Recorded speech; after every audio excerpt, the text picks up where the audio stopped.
About a month ago, an update was released that included alchemy changes. I don't think we can expect further alchemy changes in the near future, making this a good time to cover the topic. I'd also like to include cooking in this video since both systems work similar to empower a hero in Corepunk by providing short-term buffs. Although developers mentioned their plan to rework cooking closer to the game release, there is still plenty of time until then, and cooking already provides significant strength to a hero.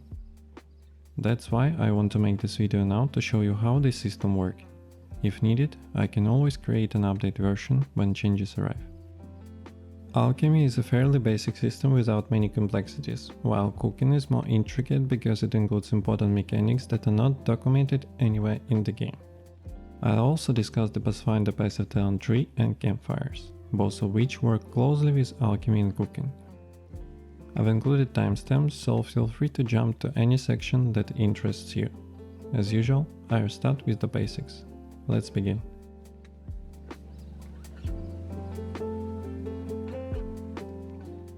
Alchemy is one of 4 main crafting professions. Artifacts and weaponry videos on the channel, runes incoming, may be already released depending on when you're watching, and the 4th, as I said, is alchemy. There are 2 types of alchemy. The first is short-term restoration for health and mana. The second type can boost different hero stats for a set duration of 5 minutes. There are 3 tiers of alchemy items, and regardless of tier, the buff duration remains the same. Yes, alchemy have 3 tiers, just like other gear systems. What changes between tiers are the numbers. Tier 1 alchemy provides a base bonus to your stats. Tier 2 items double the Tier 1 values, while Tier 3 items double the Tier 2 values. For example, Tier 1 magic pills provide 15 spell power, Tier 2 provides 30, and Tier 3 provides 60. The game allows you to have 2 alchemy buffs simultaneously. For ranged DPS, you might boost your crit chance and attack or spell power. For melee DPS or tanks, besides offensive buffs, you should also consider defensive buffs like armor or magic resistance, depending on the enemies you are facing. How to get alchemy consumables? There are plenty of ways: open world activities, quest rewards, buying them on the marketplace or from NPCs, or simply crafting them. To craft them, as with other professions, you first need to obtain and learn the recipe. Ways to get recipes are the same as for the consumables themselves. But the easiest way is just to buy them on the marketplace or from certain NPCs responsible for alchemy in 2 major cities, Goldenfield and Riverrise. In Goldenfield, there is an NPC near the bank named Percy, and in Riverrise, there is a Resi near the edge of the city. Percy sells consumables themselves along with Tier 1 recipes. For Tier 2 and 3 alchemy recipes, you should visit Riverrise. To craft alchemy consumables, you must use the workbench near the alchemy NPC. Different consumables require different ingredients. Before crafting, ensure you can easily obtain the necessary ingredients, as some cost significantly more than others on the marketplace. Alternatively, you can gather ingredients yourself. Tier 1 recipes require 2 Tier 1 materials. For Tier 2 consumables, you'll need 2 Tier 1 consumables of the same type, plus 1 Tier 2 material. Tier 3 crafting requires 2 Tier 2 consumables and 1 Tier 3 material. When focusing on the alchemy profession, you'll notice that efficiency bonuses differ slightly from other professions. Below 40% efficiency, you can craft either 2 or 3 consumables with 1 craft. Starting at 40%, you have a chance to craft 4 consumables with 1 craft. At 100% efficiency, you can craft up to 10 consumables at once. For example, when I crafted Tier 2 magic capsules 60 times, I received 128 magic capsules. Additionally, having 100% efficiency gives your hero a bonus that preserves alchemy consumables' positive effects even when your hero dies. That's all regarding Alchemy Basics. Now let's explore more complex alchemy systems. The game offers quality recipes for alchemy. To use this, you'll need a synthesis machine. When you add the quality recipe alongside the basic recipe ingredients, you'll guaranteed extra consumables.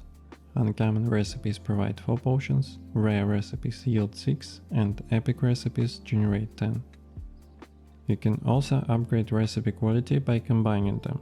converting 5 uncommon recipes create 1 rare recipe, and 5 rare recipes convert in 1 epic recipe.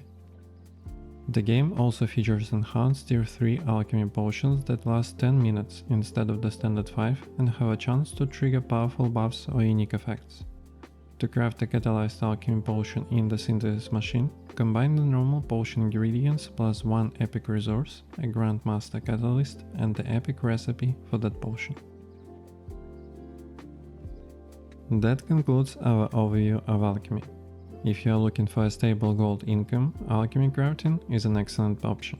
Everyone needs these consumables, and since they are short-term, players frequently run out of them. While alchemy consumables don't cost hundreds of marketplace currency like artifacts or weaponry, remember that those items are semi-permanent gear, unlike alchemy products. Craft alchemy items for yourself, share them with your group members, earn gold by selling them, and always maintain that small advantage over enemies who don't use alchemy buffs. Let's talk about cooking. Cooking is not among the main professions and doesn't have tiers or efficiency progress, but you can always craft food without worrying about decreasing efficiency in other professions or paying gold fees. There are 2 types of meals. The simple ones that only restore your health and mana outside combat for a certain amount of time, and complex meals that also boost your stats. Both types have many varieties. The simple meals differ in the duration of the effect, ranging from 10, 15, 20 to 25 seconds. Complex meals differ in the type of stat they boost for your hero. One meal might decrease incoming damage by a percentage, while another might boost your health regeneration or movement speed. There are meals to enhance attack power, spell power, crit chance, mana amount, and more. What's more important is that these aren't fixed number buffs, but percentage increases. This means the higher your base stats, the more benefit you get from the buff. The duration of the buff is 10 minutes. With so many meal types in the game, there are naturally many recipes available. To cook meals, you'll need to use the workbench near cooking NPCs. How to get recipes? The same way as other professions, through open world activities, quests, marketplace, or NPCs. Recipes differ mainly in the ingredients. Some require only 2 ingredients, while others need 3 or 4. Ingredients appear as various food types: fish, corn, mushrooms, cheese, sugar, or salt. Some recipes require special items obtained by defeated monsters or processing and gathering materials. Food ingredients are scattered through the world. You can interact with chickens for eggs or poultry likes, ride over mushrooms in forest, check vegetable bags in cities or wheated fields to gather seeds and vegetables. Some meal ingredients are only available through the marketplace or NPC purchases. 3 NPCs sell different food ingredients: Big Mama and Ivy Clarkson in Goldenfield and Gareth Knox in River Rise. Besides ingredients, they can also sell you prepared meals or recipes to cook yourself. Additionally, almost every non-professional related NPC sells food, ingredients, or meal recipes, so check their offerings when passing by. Some complex meal recipes can only be obtained on Prison Island, which explains their high prices on the marketplace. The number of meal buffs you can have simultaneously depends on your cooking proficiency. Don't confuse this with efficiency. Cooking, like other professions, have 3 proficiency levels: newbie, journeyman, and craftsman. While in other professions, proficiency determines whether you can gather high-tier nodes or craft high-tier gear. In cooking, proficiency levels determine how many meals buffs you can have at once. Newbies can have only 1 meal buff, journeyman can have 2, and craftsman can have 3.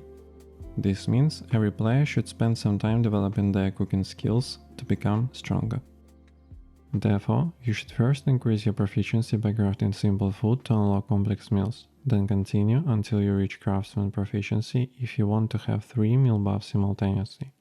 Each meal craft provides plus 2 proficiency points, so you'll need to craft 75 meals to reach the journeyman level at 150 proficiency, and to reach 1000 proficiency for craftsman, you'll need to craft 500 meals. What are the easiest ways to increase proficiency? What are the most accessible foods in terms of ingredients? Overall, you can simply interact with the world to collect food while passing fields or vegetable bags during leveling. By level 20, you'll have plenty of different food ingredients in your backpack or bank. You can then start crafting any meals you have ingredients for. If you start with nothing, here are the 5 easiest recipes to craft. Roasted poultry legs. You just need salt, purchasable from cooking NPCs, and poultry legs, dropped when interacting with chickens. This is valuable long term because chickens also drop eggs, which sell for high price on the marketplace and are ingredients in complex meals. You can target eggs while passively collecting legs. Sweet watermelon mash. You need sugar, also from cooking NPCs, and watermelon pieces, which you can collect by running or riding through watermelon fields. Sweet bay pumpkin. Same system, but requires pumpkin fields instead. Bread. Target bags of wheat seeds in the fields near golden field, craft wheat flour from the seeds, and then make bread. Dried meat jamin. If you focus on butchering as a gathering profession, you'll farm many boars that drop ribs, alongside valuable Gunat's crafting ingredients. Just bring the ribs and salt to a cooking station to easily increase your proficiency. Now let's talk about campfires. Campfire is an item you can use to restore your health and mana without consuming food or alchemy potions. The important part about campfires is that you won't receive buffs from complex meals unless you consume them while sitting near one. The active duration of a campfire is 60 seconds. Campfires are items you can craft using the cooking profession. There are 2 several types of campfires available. The 2 basic ones are campfire and hardwood campfire. The third type, tree root campfire, can increase your hero's health and mana by 10% while you consume meals while sitting near it. The duration of this buff depends on how much food you eat during the campfire's active period. The maximum duration for health and mana buffs is 12 minutes. The fourth type is stone bark campfire. It functions similar to tree root campfire, but instead of boosting health and mana, it provides a 10% increase to your armor and magic resistance. You'll receive the 2 basic campfire recipes by completing initial quests when you begin exploring the Corepunk world. The other 2 recipes, stone bark and tree root, can be purchased from the NPCs. I recently bought both from different NPCs in Riverrise City for 200 gold each. All campfires require matches for crafting, which can be purchased from various NPCs. They also require specific types of wood, with each campfire type needing its own variety. You can either buy these woods from the marketplace or gather them yourself by interacting with wood nodes throughout the world. Another important feature is the Pathfinder passive talent tree. This tree contains specific talents that positively impact your buffing process. For example, the Fire Starter talent allows you to craft the default campfire without matches. However, this only works with the basic campfire. Tree root or stone bark campfires still require matches. Another valuable talent is Duration Enhancement System, which increases the duration of any positive effect longer than 1 minute by 50% and makes the buff 30% stronger. This is just the first level of this talent. This means that alchemy buffs, campfire buffs and complex meals buffs can all last 50% longer if you selected this talent, while also providing increased stat bonuses and percentages. Let me show you how exactly this process works together with Tree Root Campfire and Pathfinder passive talents. For example, when we visit Prison Island, arrive at boss location with a group, or simply want to defeat some mob camps, we place the campfire on the ground. We then start eating complex food, which takes about 15 seconds to consume. After the consumption process finishes, we receive the percentage buff from the complex meals. To extend the duration of the Tree Root Campfire buff, we continue eating simple food to stack the buff. Once the campfire expires, we consume our alchemy potions and begin fighting monsters. With this talent, alchemy consumables last 7.5 minutes instead of 5. Complex meals last 15 minutes instead of 10, and the Tree Root Campfire buff extends to 14 minutes instead of 12, potentially up to 17 minutes. Beyond duration, these buffs also become 30% more powerful. To demonstrate this impact, our character initially had around 380 spell power, 1100 mana, 3100 health and 23.1% crit chance. After applying Alchemy, Campfire and Meal buffs, these stats improve dramatically to 490 spell power, almost 1300 mana, 3500 health and 34.8% crit chance. This clearly shows why cooking and alchemy are essential systems for maximizing your hero's potential. As already said, alchemy and cooking are excellent ways to make gold in the game. You simply need to understand the meta and identify the most valuable consumables among players. For example, certain alchemy ingredients might cost the same as one alchemy consumable, but since you craft 2 or 3 items, you can earn more than 100% profit. If you got the ingredients required for crafting yourself, you can make even more gold, since you're not spending money buying them from the marketplace. Painkillers, for instance, will always be valuable because everyone uses them during fights. Same way, meals that increase crit chance are in high demand among all DPS players. Just ensure you're earning more gold from selling than you're spending on ingredients. If not, look for other consumables that may be less popular but can generate more profit. That's pretty much everything. It might seem complex at first, but once you craft a few meals, mix some alchemy potions and use them near a campfire, you'll quickly understand the whole system. You can then explain it to your friends who are interested in trying Corepunk, or simply share this video link with them. The choice is yours. If you found this video information valuable, please like the video. Don't forget to subscribe and leave comments. I really appreciate your feedback. Thank you for watching, and I'll see you in the next video.